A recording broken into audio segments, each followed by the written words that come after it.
Asrama TNI hangus terbakar.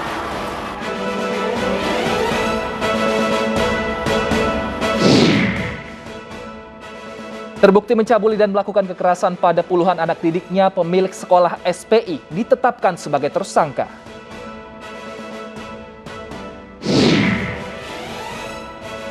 Pusat perbelanjaan diizinkan kembali buka, pengunjung wajib swab.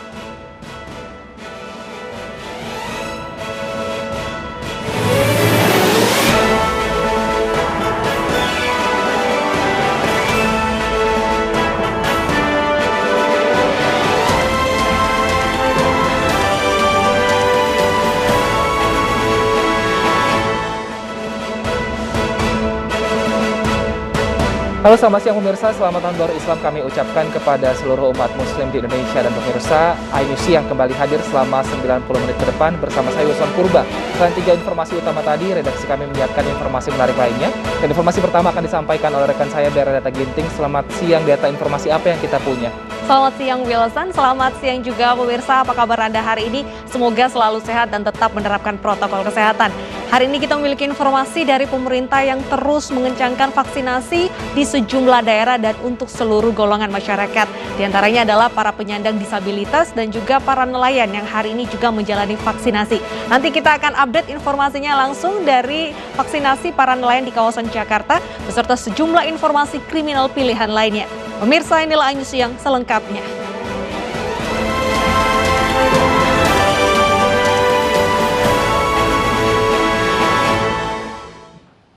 Kita awali informasi siang hari ini dari 2 kelompok warga di kota Cirebon, Jawa Barat yang terlibat bentrok. Hingga kini belum diketahui penyebab bentrokan ini.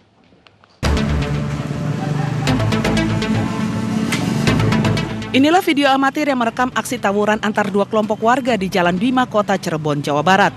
Terlihat 2 kelompok ini saling serang dan menggunakan batu dan kayu. Sejumlah orang bahkan membawa senjata tajam. Warga setempat yang menyaksikan tawuran ini pun tak berani untuk membubarkan massa. Akibat aksi tawuran ini, sebuah bengkel tambal ban mengalami kerusakan cukup parah. Kita melihat pukulan uang, otomatis kan kita melerai. Ternyata dia sudah menyiapkan tajam. Iya. Berapa orang yang nyerang tadi? Ada 20-an lah. 20 orang yang nyerang? Iya. 30. Iya. Mereka nggak tahu apa, sini nggak tahu apa Nggak tahu masalahnya motifnya itu. apa, nggak tahu. Polisi yang datang ke lokasi langsung menangkap sejumlah warga yang terlibat tawuran untuk dimintai keterangan.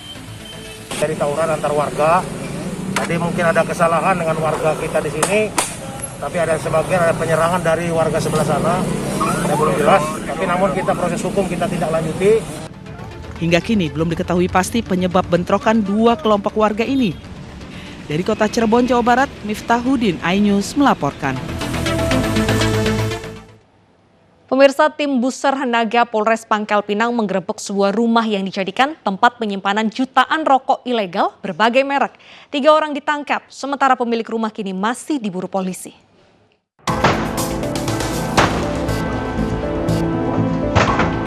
Tim Buser Naga Polres Pangkal Pinang menggerebek sebuah rumah yang dijadikan gudang penyimpanan rokok ilegal di Kelurahan Kampung Asam, Pangkal Pinang, Bangka Belitung. Polisi yang terpaksa mendobrak pintu rumah mendapati ratusan kardus berisi rokok berbagai merek tersimpan di sejumlah ruangan. Namun saat penggerebekan pemilik rumah tidak ada di tempat. Polisi pun menangkap 3 orang pegawai yang membantu pemilik mengedarkan rokok ilegal ini dan menyita kendaraan yang mereka gunakan. Pelaku diduga kuat melakukan tindak pidana penimbunan dan perniagaan rokok dengan tidak dilekati pita cukai. Jutaan batang rokok yang tersimpan di rumah ini ditaksir senilai 1 miliar lebih. Untuk 1.984.000 batang rokok. Untuk selanjutnya prosesnya di Bea Cukai mana? Untuk selanjutnya proses dilaksanakan penyidikan di Bea Cukai. 3 orang yang ditangkap kini sedang menjalani pemeriksaan intensif, sementara pemilik rumah berinisial IR tengah dalam buronan polisi. Kasus ini selanjutnya diserahkan ke pihak Bea Cukai Pangkal Pinang untuk proses lebih lanjut. Dari Pangkal Pinang, Bangka Belitung, Haryanto, iNews melaporkan. Sementara itu, polisi menggerebek lokasi judi di kawasan Asahan, Sumatera Utara. Selain menangkap pelaku yang terlibat judi, polisi juga menangkap seorang warga yang memiliki sabu.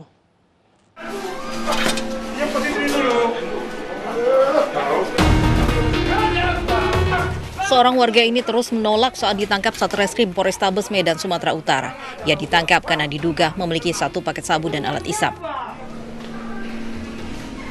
Tidak hanya menangkap pelaku narkoba, petugas juga menggerebek tempat judi di tengah pemukiman penduduk di Jalan Perwira 1 Medan, Sumatera Utara.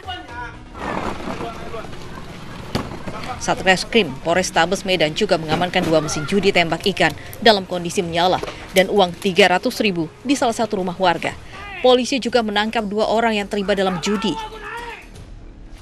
Dari 2 orang yang ada di TKP ternyata melakukan perlawanan sehingga sempat terjadi pergulatan di situ dengan kedua orang yang ada di situ. Setelah berhasil diamankan, ternyata 1 orang kedapatan membawa diduga narkotika jenis sabu. Dan kemudian setelah 1 orang itu setelah dites urin ternyata positif, sehingga untuk penanganan selanjutnya kami limpahkan ke Sat Narkoba. Lokasi yang digerebek merupakan target operasi petugas karena sering mendapat laporan dari warga. Dari Medan, Sumatera Utara, Adi Palapa Harahap, iNews melaporkan. Polisi juga menangkap 1 keluarga pengedar sabu di Cilegon, Banten. Narkoba dijual lewat sosial media.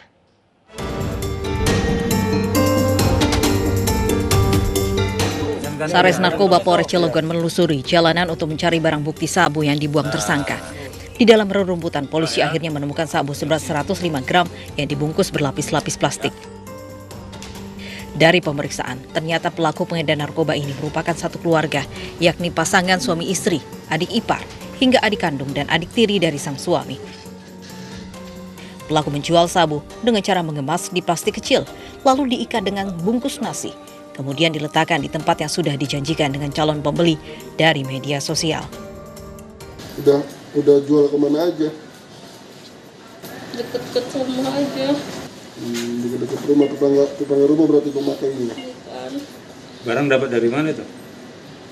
Saya nggak tahu Pak, saya cuma disuruh ngambil. Disuruh ngambil. Dijual berapa Mbak per bungkusnya? Nggak tahu juga Pak. Penangkapan 1 keluarga ini merupakan perkembangan kasus peredaran narkoba. Penyidik yang saat itu mendalami tidak berhenti di situ, ditanya lagi asal dari mana, akhirnya dapatlah tersangka utama yang atas nama Sony tadi. Di situ kemudian penyidik mengembangkan lagi, menginterogasi secara detail lagi, barangnya diberikan kepada istrinya atas nama Dewi tadi. Dewi.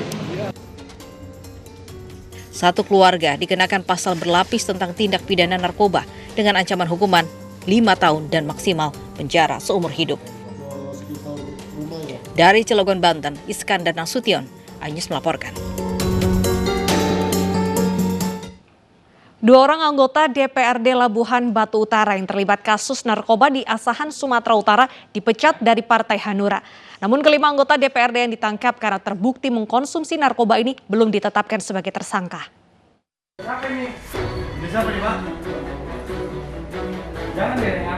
5 anggota DPRD yang tertangkap saat dugem di masa PPKM dan terbukti menggunakan narkoba masih berstatus sebagai terperiksa di Polres Asahan.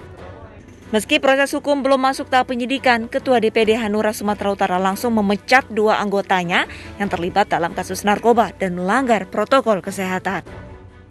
Jadi untuk menyikapi kejadian di Asahan yang melibatkan 2 anggota DPRD dari Hanura, partai dengan tegas akan memecat keduanya.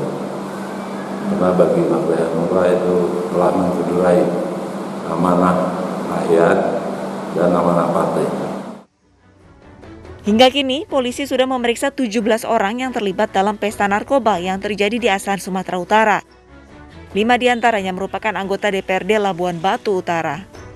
Sementara itu, polisi juga masih menyelidiki sumber barang haram tersebut. Sebelumnya 5 anggota DPRD Labuan Batu Utara beserta 4 rekannya dan 7 wanita pemandu lagu diamankan di sebuah tempat karaoke di Jalan Seiko Pas Asahan, Sumatera Utara. Dari hasil tes urin, 5 anggota DPRD Labuan Batu Utara positif mengonsumsi narkoba jenis ekstasi. Dari Asahan, Sumatera Utara, Ulil Amri, iNews melaporkan. Kita beralih ke informasi lainnya pemirsa, pemilik sekolah SMA Selamat Pagi Indonesia atau SPI ditetapkan sebagai tersangka kasus kekerasan seksual. Statusnya meningkat dari saksi sebagai tersangka usai pihak kepolisian memeriksa sejumlah saksi dan menggelar gelar perkara.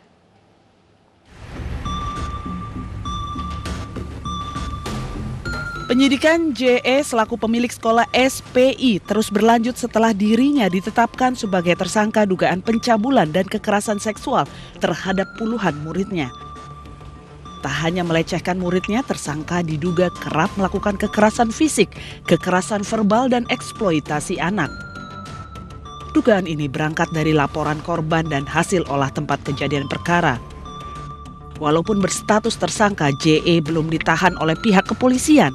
Keputusan menahan tersangka akan bergantung pada hasil penyidikan pekan ini. Ya, jadi berdasarkan hasil gelar perkara yang sudah dilakukan terhadap saudara JE sudah ditetapkan sebagai tersangka. Dan dalam minggu ini akan dilakukan pemanggilan dan pemeriksaan. Ya. Artinya begini ya untuk diperiksa ya? Betul, minggu ini akan dilakukan pemeriksaan. Dan mungkin ada yang lain diperiksa atau tidak? Sementara yang bersangkutan dulu. Sebelumnya, Ketua Komnas Perlindungan Anak Aris Merdeka Sirait melaporkan pemilik sekolah SPI atas kasus kekerasan seksual pada akhir Mei lalu. Aksi tak bermoral JE telah berlangsung selama bertahun-tahun. Banyak korban yang akhirnya mengalami trauma berat. Atas perbuatannya, tersangka terancam hukuman 15 tahun penjara. Dari Surabaya, Jawa Timur, Hari Tambayong, iNews melaporkan. Polisi berhasil mengamankan seorang pria yang merupakan pelaku pembunuhan seorang wanita yang jasadnya terkubur setengah badan di bawah jalan tol Jatikarya, Bekasi, Jawa Barat. Polisi akan segera mengungkap motif dari pembunuhan tersebut.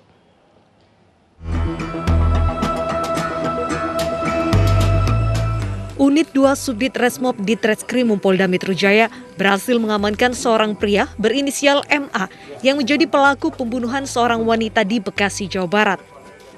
Pelaku bersembunyi di kediamannya di kawasan Tapos, Depok, Jawa Barat, Rabu dini hari. Untuk menghilangkan jejak, pelaku mengubur telepon genggam milik korban di halaman rumahnya. Pelaku dibawa ke kantor polisi untuk mengungkap lebih lanjut motif dari pembunuhan tersebut. Jasad Rizky Sukmajayanti ditemukan tewas dengan kondisi tubuhnya terkubur di kolong tol Jatikarya, Bekasi, Jawa Barat, Jumat pekan lalu. Jasad korban pertama kali ditemukan oleh tukang potong rumput yang melihat adanya gundukan tanah bercampur sampah daun dengan tangan dan kaki yang keluar. Hasil visum sendiri gimana Bang? Kalau hasil visum sendiri, bahwa visum sementara yang sudah ada pada kita, jenazah dalam kondisi membusuk. Ya, itu udah jelas karena diperkirakan itu jenazahnya sudah berumur 2 sampai dengan 5 hari. 5 hari dikubur itu Bang ya? Dikubur. Okay. Nah, perkiraan untuk umur daripada jenazah itu sekitar 20 sampai 35 tahun. Sebelum dibunuh, wanita yang berprofesi sebagai terapis keliling ini diduga diperkosa pelaku. Kini, korban telah dimakamkan oleh pihak keluarga. Tim Liputan iNews melaporkan. Pemirsa, diduga akibat arus pendek listrik, 10 petak rumah di asrama TNI Cengkeh, Lubuk, Begalung, Padang, Sumatera Barat dini hari tadi ludes terbakar. Sementara di kota Bau-Bau, Sulawesi Tenggara, 2 buah rumah dinas juga hangus terbakar pagi dini hari.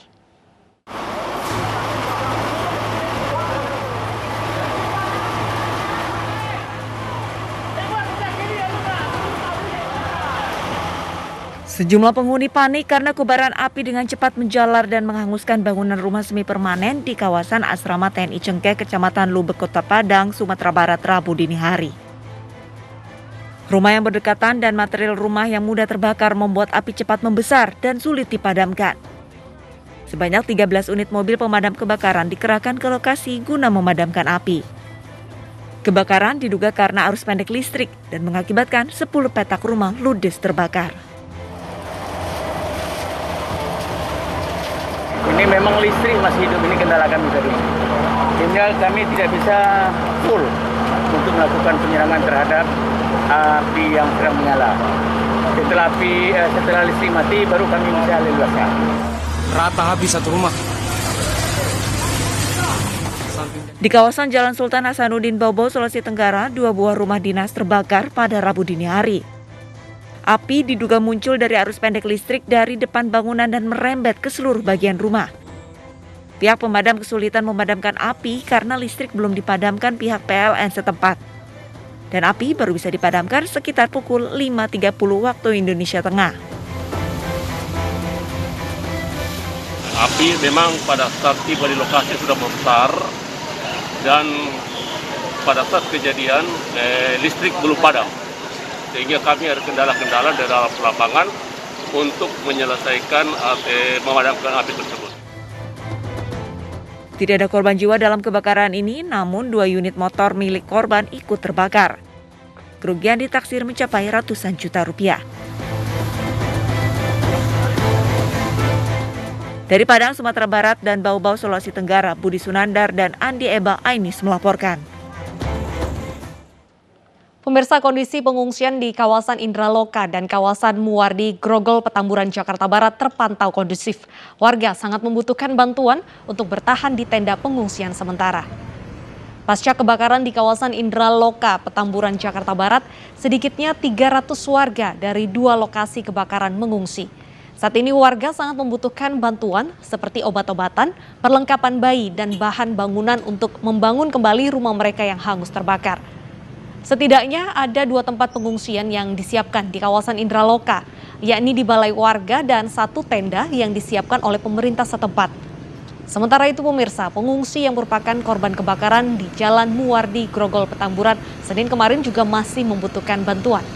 Kebakaran hebat yang menghanguskan belasan rumah ini membuat warga tak sempat menyelamatkan harta benda mereka.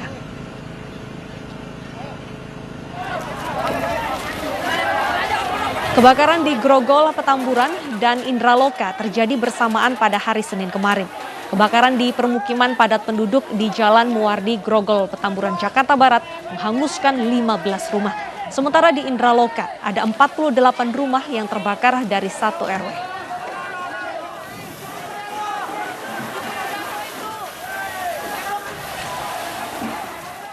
Lalu bagaimana nasib para pengungsi korban kebakaran? Langsung saja kita melihat laporan langsung dari Kevin Pakan di wilayah Grogol, Jakarta Barat. Selamat siang Kevin, apakah bantuan sudah mulai datang ke lokasi pengungsian? Ya, selamat siang Deda dan pemirsa. Memang benar sekali bahwa beberapa hari lalu, tepatnya hari Senin 9 Agustus 2021, ini terjadi kebakaran di 2 lokasi di kawasan Grogol, Petamburan, Jakarta Barat, yakni di Jalan Indraloka dan juga di tempat saya berada saat ini di Jalan Muwardi di Grogol, Petamburan, Jakarta. Dan saat ini kita dan pemirsa terkait adanya apakah ada bantuan begitu kepada warga yang terdampak dari kebakaran, ini kami melihat tepatnya di tempat pengungsian di salah satu musola yang lokasinya tidak jauh dari lokasi kebakaran. Kami melihat ini untuk bantuan terus berdatangan. Kami akan menunjukkan kepada Anda, Deta dan pemirsa, untuk situasi terkini di tempat pengungsian. Bisa dilihat di layar kaca saat ini bahwa warga yang terdampak memang saat ini sedang memasuki jam makan siang, maka kami melihat ini ada bantuan makan siang yang telah diberikan kepada warga terdampak. Dan juga dapat kami informasikan, kalau dilihat di layar kaca saat ini banyak barang-barang warga begitu yang bisa dibawa begitu pada saat terjadinya kebakaran beberapa waktu lalu. Seperti ada pakaian-pakaian warga, kemudian adanya juga handuk dan juga lain sebagainya. Dan juga kami melihat di sini untuk situasinya kami melihat terpantau kondusif begitu Deta dan pemirsa, berdasarkan pantauan kami dari pagi hingga pada siang hari bahwa aktivitas warga ini juga berangsur-angsur kembali normal. Namun saat ini Deta dan pemirsa, kami akan mencoba wawancara langsung atau bertanya langsung kepada Ketua RT setempat, tepatnya Ketua RT 14 Grogol, Petamburan, Jakarta Barat dengan Bapak Hendrik. Kami akan nanyakan langsung kepada Pak Hendrik. Halo, selamat siang Pak Hendrik, apa kabar? Sehat Pak? Alhamdulillah sehat. Pak, bisa dijelaskan atau bagaimana update terkini Pak terkait warga terdampak khususnya di pengungsian di Jalan Umum Wardi ini Pak? Seperti apa Pak? Ya dalam pengungsian ini mereka ya tidur ya barang-barang, cuman kita gimana ya ngomongnya, saya juga bingung nih. Paling kalau untuk masalah ini mereka butuh bantuannya obat-obatan, tambah lagi yang paling utama bahan material gitu aja. Karena mereka juga butuh untuk pembangunan lagi untuk tempat tinggal. Iya. Pak, tadi Bapak bilang terkait bahan material. Apakah pada saat kebakaran berlangsung, apakah ini semua rumah warga terbakar hangus atau seperti apa Pak kondisinya? Rumahnya terbakar hangus, jadi tidak ada sisa. Karena mereka di sini rumah semi permanen semua. Jadi kalau untuk tembok mungkin masih bisa ketahan, tapi kalau di sini semua semi permanen. Jadi habis untuk yang di atas karena mereka kayu, untuk tembok bawah mungkin pakai tembok gitu. Jadi mereka butuh ya untuk gimana ya caranya supaya dia mau buat ngebangun gitu, karena mereka butuh tempat tinggal. Iya. Pak Hendrik, terkait kebutuhan sehari-hari, apakah sampai dengan saat ini dapat dipastikan bahwa seluruh warga yang mengungsi ini sudah tercukupi Pak untuk kebutuhan sehari-harinya? Alhamdulillah kalau kebutuhan sehari-hari tercukupi, karena dari banyak dari organisasi-organisasi juga ngasih, dari Basnas ngasih, terus dari ke pemerintahan juga ngasih, yang dari camat mau lurah, dan juga dari tim-tim lain juga ada yang ngasih juga gitu. Pak Hendri, tadi kami sempat juga bertanya kepada salah satu warga, katanya mereka sangat membutuhkan perlengkapan bayi seperti pampers. Itu apakah benar Pak, dan seperti apa Pak sebenarnya? Keperluan pampers ada juga yang ngasih, cuman ukuran yang beda. Ada yang kurang buat mereka karena ada yang tidak ada. Untuk pampers juga baru aja juga tadi baru turun juga untuk pampers. Baru belum lama turun dari Basnas DKI. Karena itu baru turun karena belum kita bagiin gitu. Baru hari ini banget baru dapat terima. Pak, sedikit info Pak, ada berapa jumlah warga Pak yang mengungsi di sini, dan apakah ada kerugiannya sudah diketahui Pak, ada berapa kerugiannya? Kalau untuk pengungsi di sini kurang lebih, kalau untuk sekarang emang lagi sedikit nih. Ini kalau malam ini kalau sampai hampir 60 orang tidur di sini. Ada juga yang di bawah gitu. Tapi karena siang mereka merapikan tempat-tempat tinggal mereka gitu. Kalau untuk kerugian saya juga bingung dijawabnya. Karena saya belum ngitung, karena saya masih belum bisa ngitung-ngitung gituan, karena kita tinggal bantu-bantu mereka aja dulu, yang sisa untuk dirapin lagi. Terima kasih Pak Hendri atas waktunya. Semoga ini keadaan kembali pulih dan warga bisa kembali ke rumah masing-masing Pak ya. Selamat siang, sehat selalu Pak Hendrik. Ya, Deta dan pemirsa, tadi merupakan tanggapan atau wawancara kami bersama dengan Pak Hendrik selaku Ketua RT 14 yang memang mengatakan sampai dengan saat ini yang mereka masih membutuhkan adalah obat-obatan, kemudian perlengkapan bayi, dan juga adanya bahan material. Mengingat untuk rumah mereka ini kondisinya cukup memprihatinkan. Kami juga tadi sempat melihat sedikit kondisinya bahwa memang ini ludes terbakar, tidak ada yang tersisa, hanya sisa-sisa puing-puing saja. Tentu ini menjadi perhatian bersama terutama kepada pemerintah setempat untuk bisa memenuhi kebutuhan sehari-hari, dan juga terakhir untuk protokol kesehatan ini juga tetap diperhatikan begitu kepada warga yang mengungsi untuk bisa tetap menerapkan 3M seperti itu. Beta, kembali ke Anda. Baik, terima kasih Kevin. Semoga bantuan terus mengalir untuk warga terdampak. Selamat bertugas kembali. Pemirsa, 100 penyandang disabilitas mengikuti vaksinasi COVID-19 di Mapolres Tuban, Jawa Timur. Informasinya usai jeda berikut, tetap di AINI Siang.